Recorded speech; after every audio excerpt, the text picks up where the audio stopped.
Important topic की बात करने वाले हैं और welcome to Quantum coaching Lucknow. पहला जो एलिमेंट होता है वो ऑक्सीजन होता है, इसीलिए इसको ऑक्सीजन फैमिली भी कहते हैं। और देखिए जनरल कैरेक्टरिस्टिक आप देखेंगे 6A ग्रुप एलिमेंट की, तो 6A ग्रुप एलिमेंट की जनरल कैरेक्टरिस्टिक को देखते हैं। देखिए इसके एलिमेंट कौन कौन से होंगे 6A ग्रुप में। ऑक्सीजन होगा, सल्फर होगा, सेलेनियम होगा, टेलुरियम होगा और पोलोनियम होगा। और इसमें से जो ऑक्सीजन और सल्फर है ये नॉन मेटल का काम करता है। ऑक्सीजन और सल्फर जो होता है नॉन मेटल की तरह काम करता है। सेलेनियम और टेलुरियम जो होता है मेटलाइट की तरह वर्क करता है। और पोलोनियम जो होता है वीक इलेक्ट्रोपॉजिटिव मेटल होता है। देखिए the first four member of this group याद रखिए ऑक्सीजन, सल्फर, सेलेनियम और tellurium are also collectively called chalcogen. इनको कहते हैं चाल्कोजेंस या ओर फैमिली एलिमेंट यानी ओर फार्मिंग एलिमेंट कहते हैं। Since most of the metallic ore occurs as किस तरह से रहते हैं ऑक्साइड और सल्फाइड के फॉर्म में।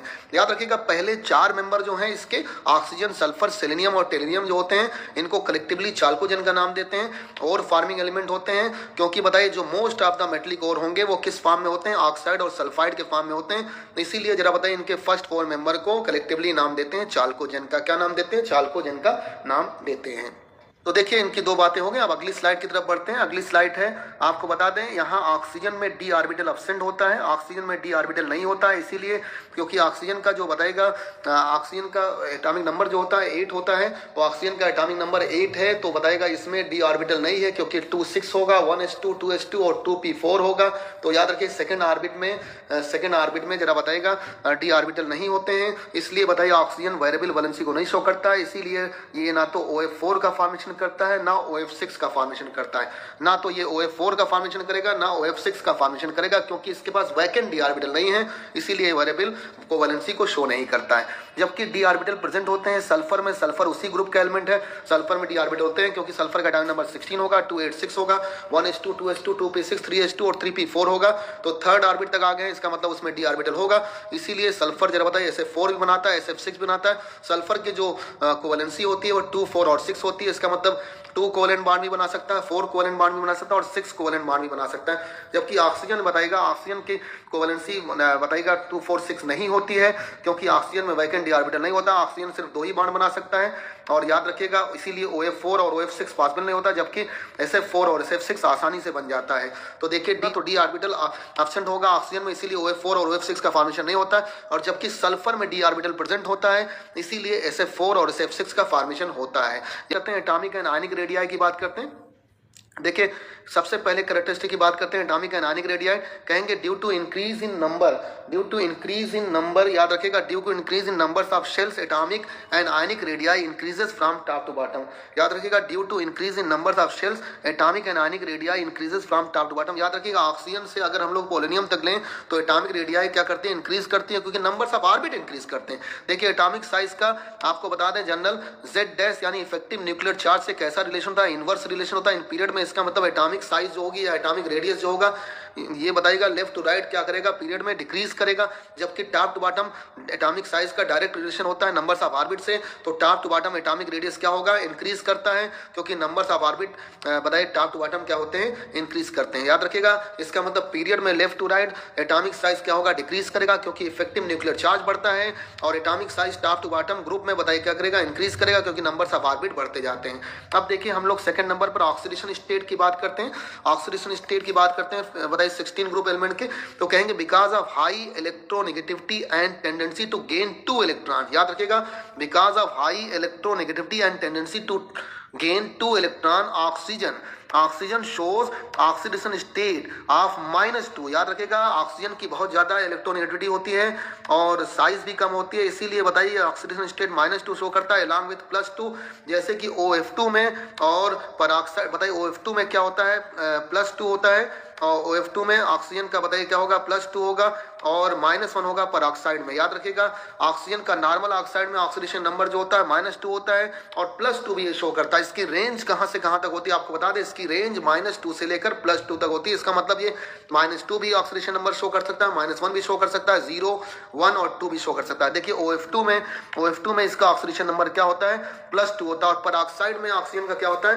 -1 होता है। जबकि हम लोगों ने बताया था पेरोक्साइड की बात किया था सुपर ऑक्साइड में -1/2 होता है, ओजोनाइड में -1/3 1/3 होता है। याद रखिए नॉर्मल ऑक्साइड में ऑक्सीजन का जो ऑक्सीडेशन नंबर होता है -2 होता है, पर ऑक्साइड में -1 होता है, और बताइए सुपर ऑक्साइड में -1/2 होता है, ओजोनाइड में -1/3 होता है, और जबकि OF2 में ऑक्सीजन फ्लोराइड में बताइएगा +2 इसका ऑक्सीडेशन स्टेट होता है। तो देखिए ऐसा क्यों होता है, due because of high electronegativity and tendency to gain 2 electron oxygen shows oxidation state of -2 along with +2 in OF2 and -1 in peroxide। याद रखिएगा।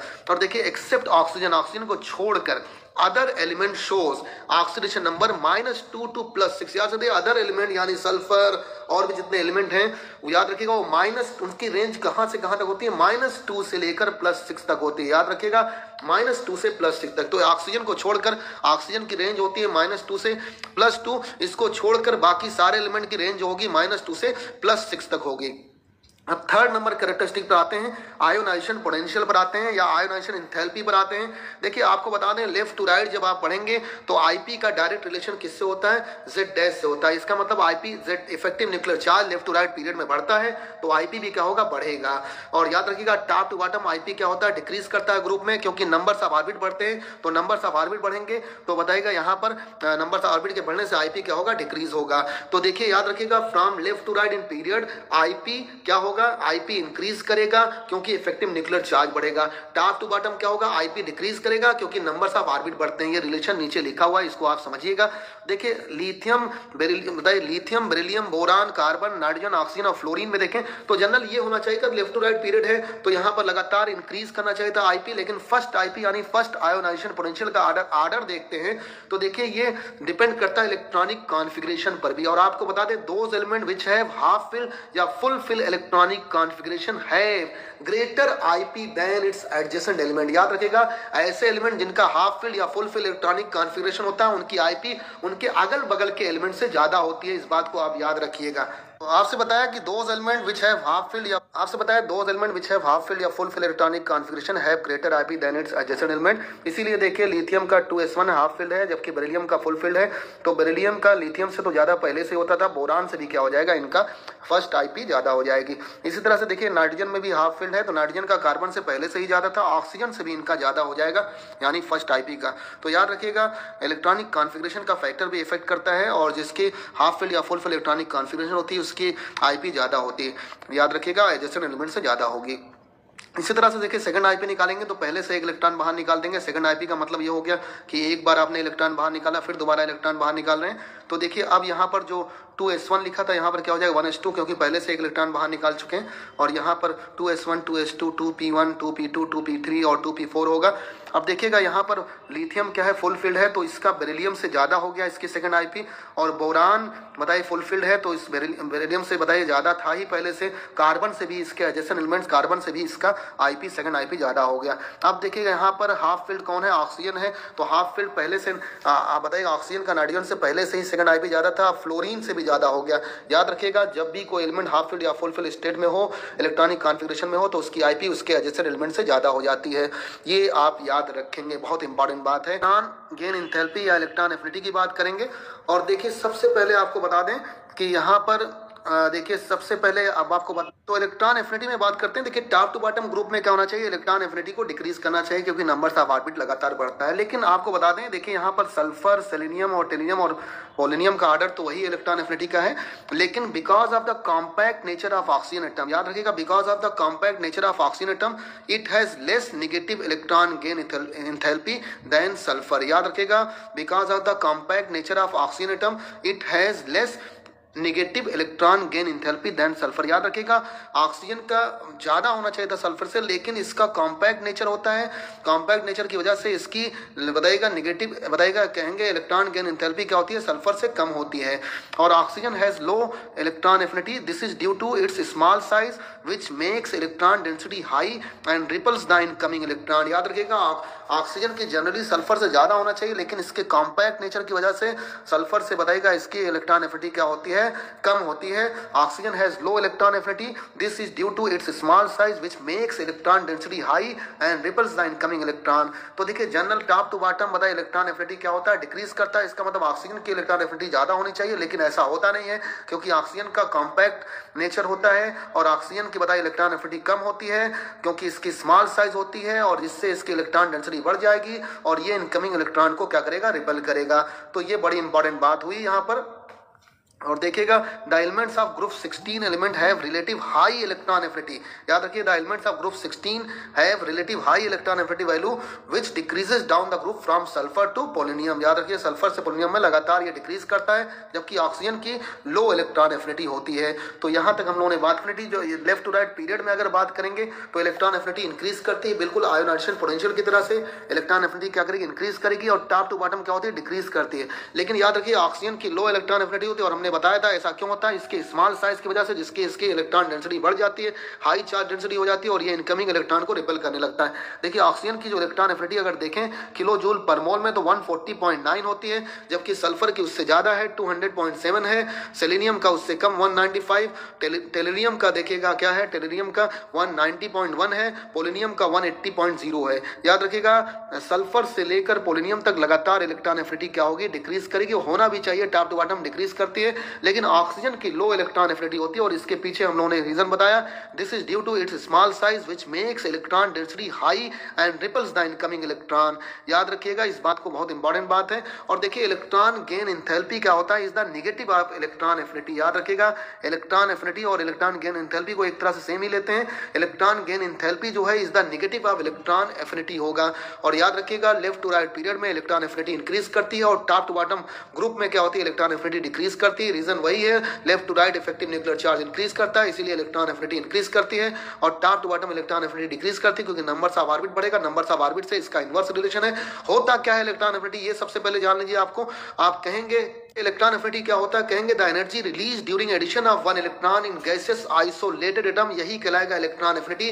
The energy release during addition of 1 mole of electron. याद रखिए कहेंगे the energy release during addition of an electron in gaseous isolated atom, यही कहलाएगा याद रखिए electron affinity. और हम लोगों ने बोला था पीछे आईपी के बारे में, आयोनाइजेशन पोटेंशियल, कहेंगे कहा था the energy required to emit an electron from gaseous isolated atom, वो आयोनाइजेशन पोटेंशियल कहलाता था। याद रखिए वो एंडोथर्मिक प्रोसेस होता था, जबकि इलेक्ट्रॉन एफिनिटी क्या होगी, एक्सोथर्मिक प्रोसेस होगी। यहाँ पर कहेंगे the energy release during addition of 1 electron in gaseous isolated atom, यही कहलाएगा इलेक्ट्रॉन एफिनिटी। अब देखिए यहाँ पर हम लोगों ने कितने कैरेक्टरिस्टिक, 4 कैरेक्टरिस्टिक की बात कर ली।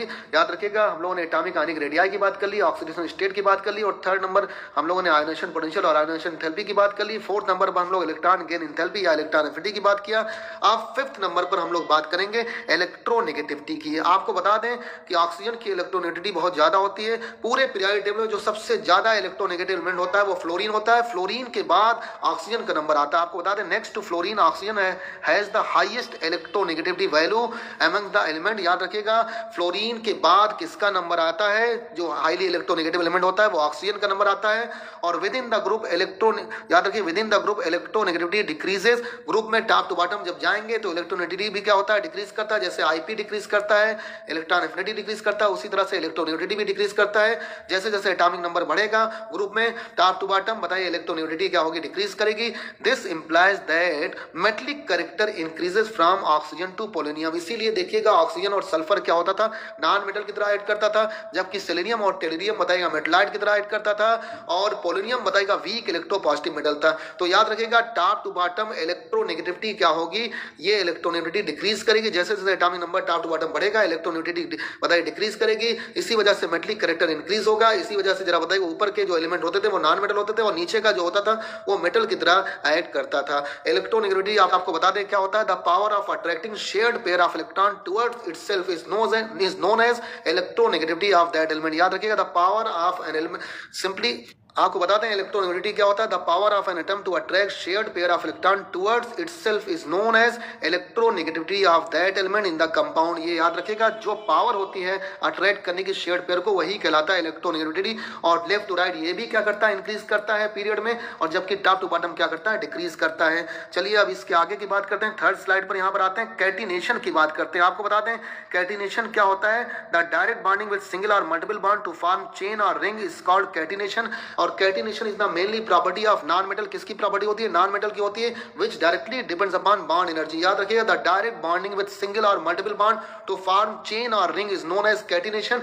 Catenation is the mainly property of non metal which directly depends upon bond energy. ये पीछे हम लोगों ने बताया था। और याद रखिएगा, oxygen has some but sulphur has greater tendency to form या टेंडेंसी फॉर कैटिनेशन। याद रखिए, ऑक्सीजन की तो बहुत कम होती है कैटिनेशन पावर, लेकिन सल्फर की ज्यादा होती है। वैसे हम लोगों ने जो ऑर्डर बताया था कैटिनेशन पावर का, देखिए सबसे ज्यादा कार्बन में होता है, यानी फोर्थ ग्रुप एलिमेंट में होता है, फोर्थ ए ग्रुप में होता है, यानी 14 ग्रुप में होगा। उसके बाद सिलिकॉन का नंबर आता है, फिर सल्फर देखिए थर्ड नंबर पर सल्फर आता है, फास्फोरस है, नाइट्रोजन और ऑक्सीजन है, यानी CSI SP का ऑर्डर है। तो देखिए इस ग्रुप में सल्फर की बताइए ग्रेटर टेंडेंसी होगी फॉर कैटिनेशन की। Oxygen chains are limited to 2 atoms. याद रखिए, ऑक्सीजन की चेन 2 एटम्स या 3 एटम्स तक लिमिटेड होती है as in peroxide, but in sulphur याद रखिएगा sulphur chain up to 4 atom. बताइए सल्फर की चेन जो होती है वो 4 एटम तक होती है, जैसे पॉलीसल्फाइड में। देखिए हाइड्रोजन पेरोक्साइड में ऑक्सीजन की चेन बताइएगा यहाँ पर देखिए 2 एटम तक है, तो हाइड्रोजन पेरोक्साइड है HOOH। और सल्फर के लिए देखिए H2SO भी होगा, इसका मतलब HSSH होगा, H2S3 होगा, इसका मतलब 3 सल्फर तक, H2S4 होगा, इसका मतलब 4 सल्फर तक होगा। तो याद रखिए कैटिनेशन जो होता है the direct bonding with single और multiple bond to form chain और रिंग, यही कैटिनेशन कहलाता है। ये प्रॉपर्टी मेनली नॉन मेटल की होती है। 16 एलिमेंट किसके लिए, सल्फर के लिए ज्यादा होगी। और देखिए अगर पूरे ग्रुप में अगर पूरे बताएगा, अगर वहां पर बात करें पूरे पीरियोडिक टेबल में, तो सबसे ज्यादा बताएगा किसकी होती है, कार्बन की होती है, उसके बाद सिलिकॉन की, फिर सल्फर की, फास्फोरस की, नाइट्रोजन की और फिर ऑक्सीजन की। इस ग्रुप में बात करें, अगर 16 ग्रुप एलिमेंट की बात करें, तो यहाँ पर ऑक्सीजन की लिमिटेड कैटिनेशन पावर होगी, जबकि सल्फर की ग्रेटर बताइए कैटिनेशन पावर होगी। तो इस ग्रुप में सबसे ज्यादा किसके लिए कैटिनेशन पावर होगी, सल्फर की। ऑक्सीजन तो बताइए 2 एटम तक लिमिटेड होता है, जबकि सल्फर बताइएगा 4 एटम तक पॉलीसल्फाइड में चेन बनाता है। तो याद रखिए सल्फर की यहाँ पर कैटिनेशन पावर ज्यादा होगी। अगर ऑर्डर की बात करें, the decreasing order of catenation among group 16 element की बात करें, तो यहाँ पर सबसे ज़्यादा कैटिनेशन सल्फर की होती है, उसके बाद सेलेनियम, फिर ऑक्सीजन, फिर टेलेनियम। इसका मतलब सल्फर की कैटिनेशन पावर सबसे ज़्यादा होगी, सल्फर से कम होगी सेलेनियम की, उसके बाद ऑक्सीजन की, फिर टेलेनियम की। याद रखिए ऑक्सीजन की कैटिनेशन पावर थोड़ी कम होती है। ये ऑर्डर है यहाँ पर डिक्रीजिंग ऑर्डर ऑफ कैटिनेशन का है। देखिए अब बात करते हैं 7th नंबर पर, यानी 7th नंबर कैरेक्टरिस्टिक की बात करते हैं, एलोट्रॉपी की बात करते हैं। देखिए all these element of this group show allotropy. याद रखेंगे इस ग्रुप के सारे एलिमेंट एलोट्रॉपी शो करते हैं। ऑक्सीजन के 2 एलोट्रॉप होते हैं, और देखिए ऑक्सीजन के 2 होते हैं, 2 नॉन मेटलिक फॉर्म होती है, that is O2 and O3, यानी ऑक्सीजन और ओजोन। देखिएगा सल्फर के सेवरल फॉर्म होते हैं, बहुत सारे होते हैं, जैसे रोम्बिक सल्फर में एग्जिस्ट करता है, मोनोक्लिनिक सल्फर होता है, प्लास्टिक सल्फर होता है। तो देखिए ऑक्सीजन के 2 होंगे, 2 नॉन मेटलिक फॉर्म होंगे, O2 और O3। सल्फर के सेवरल फॉर्म होंगे एलोट्रॉपी में, रोम्बिक होगा, मोनोक्लिनिक होगा, प्लास्टिक सल्फर होगा। सेलेनियम के 8 होते हैं। देखिए सेलेनियम के कितने हैं, 8 हैं। और लाइक रेड नॉन मेटलिक होगा और एंड ग्रे मेटलिक होगा। मेटलिक वाला मोर स्टेबल होता है और नॉन मेटलिक कम स्टेबल होगा। की बात करते हैं अब, यहाँ पर प्रॉपर्टीज हम लोग स्टार्ट करते हैं। अब प्रॉपर्टीज पर आते हैं, यानी 16 ग्रुप एलिमेंट की प्रॉपर्टीज की बात करेंगे हम लोग करते हैं। सबसे पहले हम लोग रिएक्टिविटी विथ हाइड्रोजन से देखते हैं, यानी बताइए यहाँ पर बात करेंगे रिएक्टिविटी विथ हाइड्रोजन। तो फॉर्मेशन ऑफ हाइड्राइड की बात करेंगे, तो हाइड्राइड की तो कहेंगे the order of thermal stability, dipole moment, bond energy, bond angle, याद रखिएगा decreases from H2O to H2Te। इसका पूरा मामला इलेक्ट्रोनेगेटिविटी से होता है, और ये लगातार बताइएगा यहाँ पर कहेंगे जो थर्मल स्टेबिलिटी है, डाइपोल मोमेंट है, बॉन्ड एनर्जी है, बॉन्ड एंगल है, वो वाटर से लेकर H2Te तक बताइएगा इनके हाइड्राइड जो होंगे वो डिक्रीज करेंगे। सबसे ज़्यादा इनकी H2O की होगी, उसके बाद H2S, फिर H2Se, फिर बताइएगा सबसे लास्ट में H2Te। तो याद रखिएगा thermal stability, dipole moment, bond energy और बॉन्ड एंगल, ये यहाँ पर डिक्रीजिंग ऑर्डर लिखा हुआ है। सबसे ज़्यादा किस हाइड्राइड की होगी, ऑक्सीजन के हाइड्राइड की होगी, इसका मतलब H2O की होगी। थर्मल स्टेबिलिटी, डाइपोल मोमेंट और बॉन्ड एनर्जी और बॉन्ड एंगल की बात करेंगे। देखिए अगर हम बात करते हैं एसिडिक कैरेक्टर की, एसिडिक कैरेक्टर हो, रिड्यूसिंग पावर हो या कोवेलेंट कैरेक्टर हो या बॉन्ड लेंथ हो, ये इंक्रीज करता है फ्रॉम H2O से H2TE तक। या देखिए सबसे ज्यादा किसका H2TE का होगा और सबसे कम H2O का होगा। किस acidic character, reducing power, covalent character और बॉन्ड लेंथ की बात करेंगे। आपको बता दें H2O has highest boiling point due to hydrogen bonding. याद रखिएगा H2O की जो BP होती है, बॉइलिंग पॉइंट होती है, वो मैक्सिमम होती है। ऐसा क्यों होता है? हाइड्रोजन बॉन्डिंग की वजह से होता है। और याद रखिए after sudden draft from H2O to H2S boiling point gradually increases. इसके बाद बॉइलिंग पॉइंट क्या हो जाती है? धीरे धीरे बढ़ती है from H2S to H2T because increase in molecular mass and van der Waals forces. ये बताया था whenever hydrogen atom attaches with highly electronegative element like nitrogen, oxygen, fluorine, then hydrogen bonding can be seen. तो याद रखिएगा यहाँ पर oxygen है तो ऑक्सीजन हाइड्रोजन बॉन्डिंग को शो करेगा, इसीलिए H2O का हाईएस्ट बॉइलिंग पॉइंट होता है क्योंकि इसमें हाइड्रोजन बॉन्डिंग होती है। और उसके बाद सडन ड्रॉप होता है और सडन ड्रॉप होने के बाद H2O से H2S में बॉइलिंग पॉइंट ग्रेजुअली क्या करती है? फिर ग्रेजुअली बताएगा इंक्रीज होती है H2S से लेकर H2T तक because increase in molecular mass and van der Waals forces. हम लोग देखेंगे H2O का जो बॉइलिंग पॉइंट होता है वो सबसे ज़्यादा होता है 373 केल्विन होता है। और उसके बाद सडन ड्रॉप हो जाता है 213 केल्विन H2S का होता है। फिर उसके बाद और बताइए धीरे धीरे इंक्रीज करता है, ग्रेजुअली इंक्रीज करता है 232 केल्विन इसका होता है H2SE का, और H2TE का 269 होता है। मेल्टिंग पॉइंट की बात भी करेंगे तो H2O का सबसे ज़्यादा 273, उसके बाद सडन ड्रॉप हो गया H2S में 188 हो गया। उसके बाद देखिए ग्रेजुअली इंक्रीज कर रहा है 208 और 222 हो रहा है यहाँ पर। और बॉइलिंग पॉइंट याद रखिएगा मॉलिक्यूलर मास और वान डेर वाल्स फोर्सेस के डायरेक्ट रिलेशन में होता है। और आपसे बताया था except water all the other hydride of group 16 behave as reducing agent. याद रखिएगा वाटर को छोड़कर बाकी जो ग्रुप 16 एलिमेंट होंगे उनके हाइड्राइड जो होंगे वो सब रिड्यूसिंग एजेंट का काम करते हैं और इनकी रिड्यूसिंग प्रॉपर्टी इंक्रीज होती है फ्रॉम H2S से लेकर H2TE तक। अब देखिए सेकंड नंबर प्रॉपर्टीज की बात करते हैं। यहाँ पर रिएक्टिविटी विद ऑक्सीजन देखते हैं, यानी फॉर्मेशन ऑफ ऑक्साइड की बात करते हैं। तो कहेंगे they form all types of oxide, बताएगा ये सभी तरह के ऑक्साइड बनाते हैं, चाहे वो नॉर्मल ऑक्साइड हो, पर ऑक्साइड हो या सुपर ऑक्साइड हो। तो देखिएगा यहाँ पर सबसे पहले हम लोग नॉर्मल ऑक्साइड की बात करते हैं, यानी EO2 टाइप की बात करते हैं यहाँ पर। तो देखिए SO2 है, यहाँ पर सल्फर डाइऑक्साइड है, ये एसिडिक ऑक्साइड होता है। किस तरह का एसिडिक ऑक्साइड होगा? जबकि अगर SiO2 की बात करते हैं और TiO2 की बात करते हैं तो ये एम्फोटेरिक ऑक्साइड होते हैं। सल्फर डाइऑक्साइड जो होता है एसिडिक ऑक्साइड होता है। सेलेनियम ऑक्साइड और टेलुरियम ऑक्साइड जो होता है एम्फोटेरिक ऑक्साइड होता है। और पोलोनियम ऑक्साइड की बात करते हैं तो इसका मेटलिक नेचर होने की वजह से ये बेसिक ऑक्साइड होता है। वैसे भी आप लोगों को हमने बताया था शुरुआत में ही, सबसे पहले बताया था कि सल्फर जो होता है वो नॉन मेटलिक कैरेक्टर रखता है, तो सल्फर का जो ऑक्साइड होगा वो एसिडिक ऑक्साइड होगा। सेलेनियम और टेलुरियम जो होता है मेटलाइड होता है, तो ये एम्फोटेरिक यानी एसिडिक और बेसिक दोनों ऑक्साइड की तरह यूज किया जा सकते हैं। और पोलोनियम का नेचर मेटलिक होता है, इसका मतलब ये बेसिक ऑक्साइड का काम करेंगे। इस ई की जगह पर हम लोग सल्फर, सेलेनियम, टेलिडियम या पोलोनियम को रख सकते हैं। हम लोगों ने यहाँ पर रखा और आपको दिखाया है। देखिए ozone and SO2 are gases. याद रखिए ओजोन और सल्फर डाइऑक्साइड आर गैस होते हैं, वाइल SiO2 इज सॉलिड। याद रखिए SiO2 क्या होता है? यहाँ पर सॉलिड होता है। सेलेनियम ऑक्साइड क्या होगा? सॉलिड होगा। याद रखिए SO2 इज रिड्यूसिंग एजेंट। पीछे हम लोगों ने बताया था कि वाटर को छोड़कर बाकी सब इस ग्रुप के जो एलिमेंट होते हैं वो ज़्यादातर रिड्यूसिंग एजेंट का काम करते हैं। तो SO2 बताइए रिड्यूसिंग एजेंट होता है, वाइल TO2 जो बताएगा क्या होता है। तो पीछे हम लोगों ने ये बताया था हाइड्राइड में ज़्यादातर उनके रिड्यूसिंग एजेंट होते हैं, खाली वाटर को छोड़कर बाकी सब रिड्यूसिंग एजेंट होते हैं। यहाँ अगर ऑक्साइड की बात करेंगे तो SO2 क्या होगा? रिड्यूसिंग एजेंट होगा, वाइल TO2 जो होगा ये ऑक्सीडाइजिंग एजेंट होगा। हाइड्राइड के केस में हम लोगों ने बताया था कि वाटर के अलावा बाकी सब रिड्यूसिंग एजेंट का काम करते हैं, उनकी रिड्यूसिंग प्रॉपर्टी लगातार इंक्रीज भी करती थी, बताइएगा सेलेनियम से पोलोनियम तक। Beside dioxides it form trioxide यानी EO2 टाइप हम लोगों ने देखा। अब EO3 टाइप में यहाँ पर देखिएगा SO3 बनता है। SO3 is gas, they exist in solid state in polymeric form. याद रखिए नॉर्मली तो ये गैस होता है, लेकिन जब ये पॉलीमेरिक फॉर्म में होता है तो पॉलीमेरिक फॉर्म में बताइएगा सॉलिड फॉर्म स्टेट में होता है। जैसे SO3 का होल थ्राइस है यानी H3O9 है, SO3 का होल यहाँ पर 4 लिखा हुआ है यानी H4O12 है। याद रखिए जब भी ये पॉलीमेरिक फॉर्म में होगा तो ये सॉलिड स्टेट में होगा, जबकि सल्फर ट्राईऑक्साइड क्या होता है? गैस के फॉर्म में होता है। O2 and ozone are allotropes. याद रखिएगा O2 और O3 जो होते हैं ये एलोट्रॉप्स कोलैप्स होते हैं। और देखिए इसके बाद हम लोगों ने बात कर लिया रिएक्टिविटी विद हाइड्रोजन यानी फॉर्मेशन ऑफ हाइड्राइड की बात कर लिया, रिएक्टिविटी विद ऑक्सीजन यानी फॉर्मेशन ऑफ ऑक्साइड की बात कर लिया। और हम लोगों ने बताया कि दोनों टाइप के ऑक्साइड बनाते हैं, EO2 टाइप के बनाते हैं और EO3 टाइप के बनाते हैं। EO2 टाइप में हम लोगों ने बताया SO2 बताया एसिडिक ऑक्साइड होता है, SiO2 और TiO2 एम्फोटेरिक ऑक्साइड होता है, और पोलिनियम ऑक्साइड जो होता है बेसिक ऑक्साइड होता है। और बताया हम लोगों ने EO3 टाइप में SO3 जब गैस होता है, जबकि पॉलीमरिक फॉर्म में ये बताइए सॉलिड स्टेट में एग्जिस्ट करता है। अब हम लोग थर्ड नंबर पर बात करते हैं रिएक्टिविटी विद हाइड्रोजन से यानी फॉर्मेशन ऑफ हाइलाइड की बात करते हैं। तो चलिए फॉर्मेशन ऑफ हाइलाइड की बात करते हैं। Group 16 element form halide in +2 +4 and +6 oxidation state. याद रखिएगा ग्रुप 16 एलिमेंट हाइलाइड बनाते हैं जिसका ऑक्सीडेशन स्टेट क्या होता है +2 +4 और +6 हो सकता है। देखिए the stability of halide decreases in the order. कैसे डिक्रीज करती है? सबसे ज्यादा F- में, उसके बाद Cl-, फिर Br-, फिर I-। तो याद रखिएगा the stability of halide decreases in the order. ये आपको यहाँ पर ऑर्डर दिया हुआ है, ये इसका डिक्रीजिंग ऑर्डर दिया हुआ है, सबसे ज्यादा F- में, सबसे कम I- में होगा।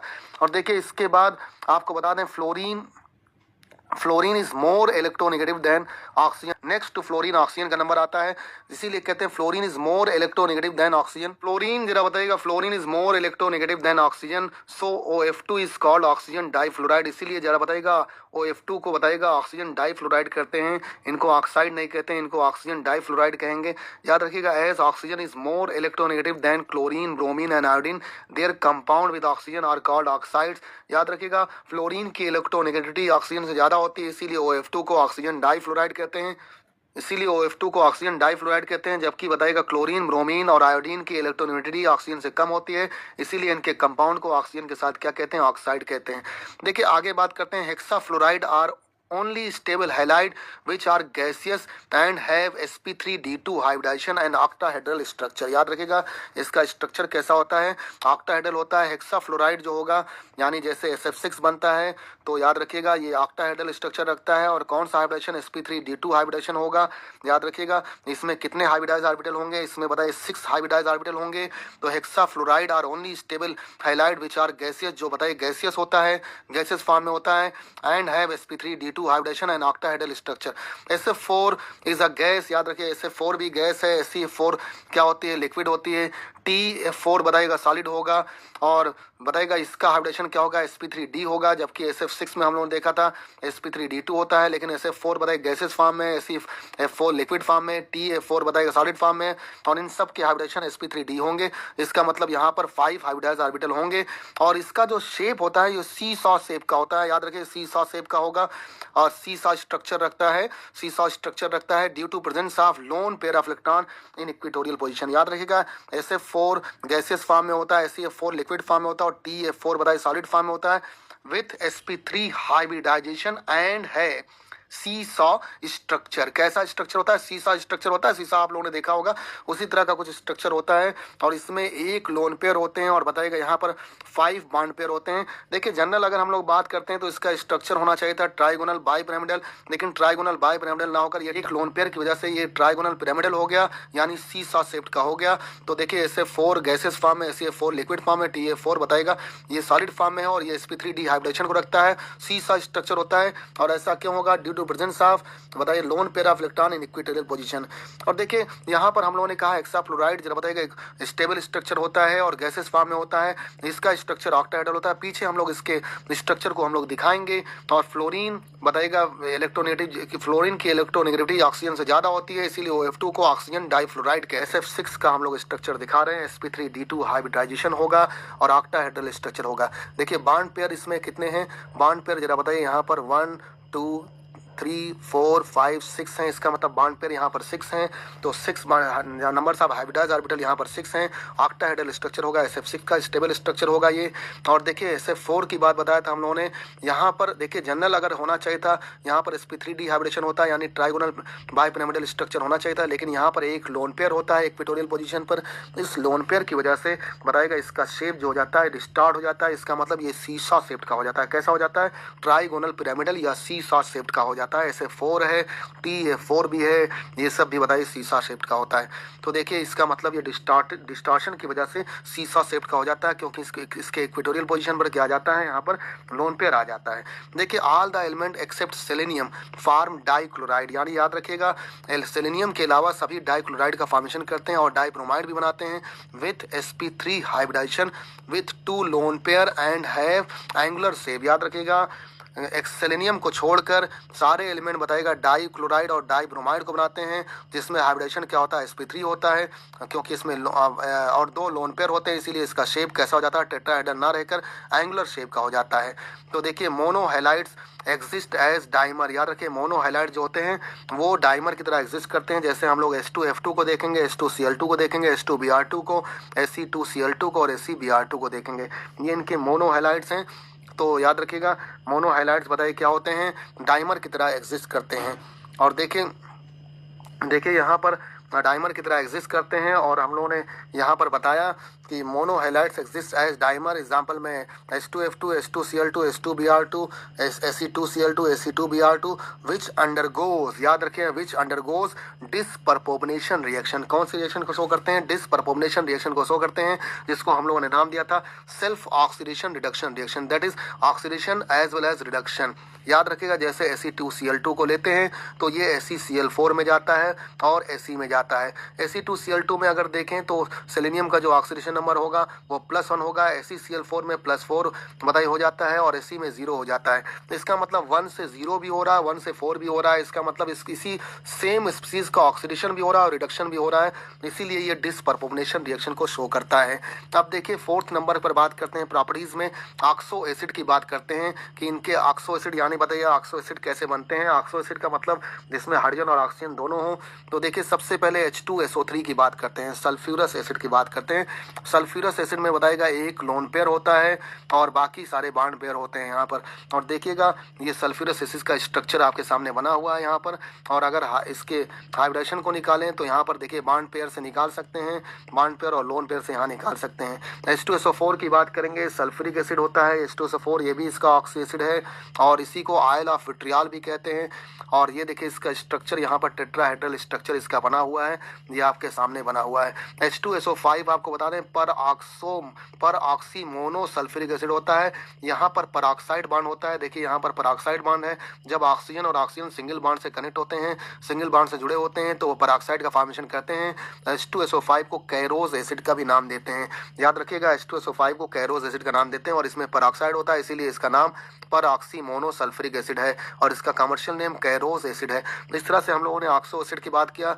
सल्फ्यूरस एसिड बताइए सल्फ्यूरिक एसिड जिसको आयल ऑफ विट्रियल भी कहते हैं, और यही किंग ऑफ केमिकल भी होता है, याद रखिएगा किंग ऑफ केमिकल होता है कौन, H2SO4 और H2SO5 यानी बताइए कैरोज एसिड जिसको पर ऑक्सी मोनो सल्फ्यूरिक एसिड कहते हैं, और इसका स्ट्रक्चर भी आपके सामने है। देखिए इसके बाद हम लोग यहाँ पर H2H2O8 की बात करते हैं। H2H2O8 जो होता है ये पर ऑक्सी डाई सल्फ्यूरिक एसिड होता है, याद रखिएगा यहाँ भी पर ऑक्साइड होगा। देखिए बीच में ऑक्सीजन और ऑक्सीजन सिंगल बॉन्ड से जुड़े हुए हैं, ये पर ऑक्साइड हैं और देखिए इसका स्ट्रक्चर आपके सामने है। और ये पर ऑक्सी डाई सल्फ्यूरिक एसिड होता है, एक तरह से 2 सल्फ्यूरिक एसिड होते हैं और बीच में पर ऑक्साइड बॉन्ड लग जाता है, ये मार्शल्स एसिड होता है। कौन सा एसिड होता है भाई, कमर्शियल नेम इसको मार्शल्स एसिड है, याद रखिएगा मार्शल एसिड। H2H2O7 की बात करते हैं, ये भी एक तरह का ऑक्सी एसिड है और याद रखिएगा ये पायरो सल्फ्यूरिक एसिड होता है और इसको ओलियम कहते हैं। याद रखिए यहाँ बीच में दोनों सेंट्रल के बीच में एक ऑक्सीजन एटम आ जाता है, जो एक्सेस ऑक्सीजन है वो दोनों सेंट्रल के बीच में आता है और ये इसका स्ट्रक्चर है आपके सामने, यहाँ पर देख लीजिए। देखिए यहाँ पर एक जो एक्सेस ऑक्सीजन है वो दोनों सेंट्रल के बीच में आता है और वैलेंस बॉन्ड थ्योरी से यहाँ से हम लोगों ने इसका स्ट्रक्चर बना दिया है और सभी कोऑर्डिनेट बॉन्ड को हम लोगों ने डबल बॉन्ड में कन्वर्ट कर दिया है। देखिए इसके बाद H2H2O3 की बात करते हैं। H2H2O3 जो होता है ये थायोसल्फ्यूरिक एसिड होता है। क्या होता है भाई, थायोसल्फ्यूरिक एसिड होता है और इसका स्ट्रक्चर देखिए सामने बना है HO और यहाँ पर OH और बताइए सल्फर से लगा हुआ है, 2 सल्फर है, सल्फर भी ऑक्सीजन की तरह काम करता है और ऑक्सीजन की तरह डबल बॉन्ड की तरह से लग जाता है, फिर एक ऑक्सीजन भी लगा है तो ये थायोसल्फ्यूरिक एसिड है, ये भी एक तरह का ऑक्सी एसिड ही है। उसके बाद हम लोग बात करते हैं H2SXO6 का। इसको पॉलीथायोनिक एसिड कहते हैं। क्या कहते हैं भाई? पॉलीथायोनिक एसिड कहते हैं। और पॉलीथायोनिक एसिड में जो X की वैल्यू होती है वो कहाँ से कहाँ तक हो सकती है? X की वैल्यू ये 2 से लेकर 5 तक हो सकती है। जैसे एग्जाम्पल में यहाँ पर हम लोगों ने डाईथायोनिक एसिड को देखा। डाईथायोनिक एसिड में जरा बताइएगा, 2 सल्फर हैं और देखिए यहाँ पर OH से और OH से कंबाइंड है और बाकी सारे बॉन्ड ऑक्सीजन से लगे हुए हैं, डबल बॉन्ड से, और सल्फर आपस में कंबाइंड है। इस सल्फर की वैल्यू चेंज होती रहती है। जैसे बताइए पॉलीथायोनिक एसिड है, यहाँ पर हम लोगों ने डाईथायोनिक एसिड देखा तो 2 सल्फर हैं, और ट्राई में देखेंगे तो 3 होंगे, टेट्रा में 4 होंगे। ऐसे हम लोग पेंटा और हेक्सा भी पेंटा तक देख सकते हैं। इसका मतलब यहाँ पर 5 तक होंगे तो पेंटा तक हम लोग देख सकते हैं। याद रखिए एक्स की वैल्यू यहाँ पर 2 से लेकर 5 तक होती है। और ये H2SXO6 जो होता है ये पॉलीथायोनिक एसिड कहलाता है। उन्होंने यहाँ पर किया why H2O is a liquid and H2S is a gas. याद रखिएगा why H2O is a liquid and H2S is a gas. याद रखिएगा H2S क्यों गैस होता है जबकि H2O क्यों लिक्विड होता है, जबकि दोनों एक ही ग्रुप के हैं, 16 ग्रुप के हैं, यानी 6 ग्रुप के हैं। एक लिक्विड के फॉर्म में होता है और एक गैस के फॉर्म में। देखिए सबसे बड़ी इंपॉर्टेंट बात, क्योंकि H2O में हाइड्रोजन बॉन्डिंग होती है तो कहेंगे because of small size and high electronegativity of oxygen molecule of water are highly associated through hydrogen bonding resulting in its liquid state. याद रखिएगा वाटर में बताया हाइड्रोजन बॉन्डिंग होती है क्योंकि ऑक्सीजन का जो साइज होता है बहुत छोटा होता है और इसकी इलेक्ट्रोनेगेटिविटी भी ज़्यादा होती है, तो मॉलिक्यूल जो वाटर का होगा वो एसोसिएट होगा बताइए हाइड्रोजन बॉन्डिंग से। इस हाइड्रोजन बॉन्डिंग की वजह से H2O जो होता है नॉर्मल टेम्परेचर पर क्या होता है, लिक्विड के फॉर्म में होता है, जबकि H2S क्या होता है, गैस के फॉर्म में होता है।